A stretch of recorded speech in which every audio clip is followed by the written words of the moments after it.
63 years of independence, 63 years of promises, 63 years of patience. It's time for governance now. Governance now. Let's make it work.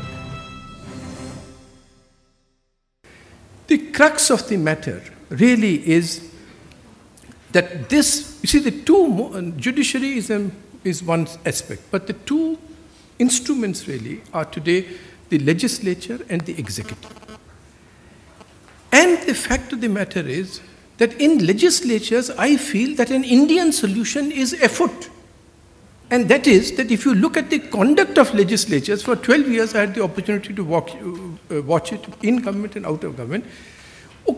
ऐसा हल्ला होता है रोज, ऐसी inconsideration है that actually an Indian solution is afoot, and that is legislatures are functionally becoming irrelevant. They are obstruction, they are delays, but they are irrelevant. In the end, the government can and does do what it wants to do.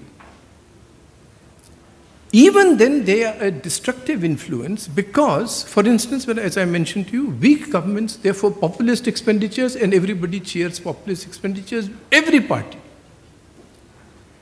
So that part of the solution is afoot. The real problem is coming because the executive is chosen from within the legislature.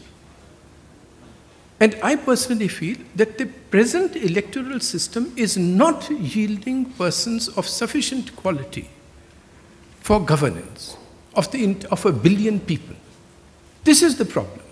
So the real solution, I feel, will have to be not just that the legislatures become irrelevant, but that you de-link the selection of the people in the executive from the catchment area of legislatures.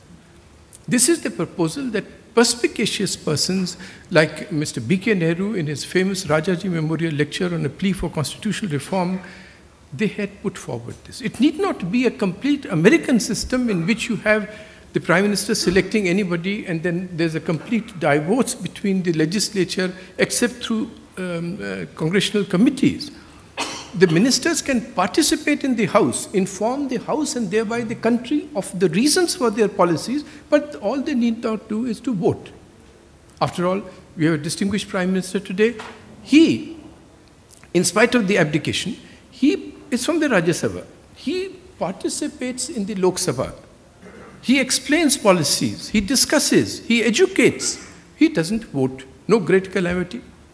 So some intermediate solution of that kind, I feel, is the critical thing to which, and it is true that there is a basic structure doctrine, but I can tell you that having studied about 35 judgments of the Supreme Court on what constitutes the basic structure, democracy is one of the items, judiciary, what is that, various things, federalism is listed, the ambit of the judiciary is listed.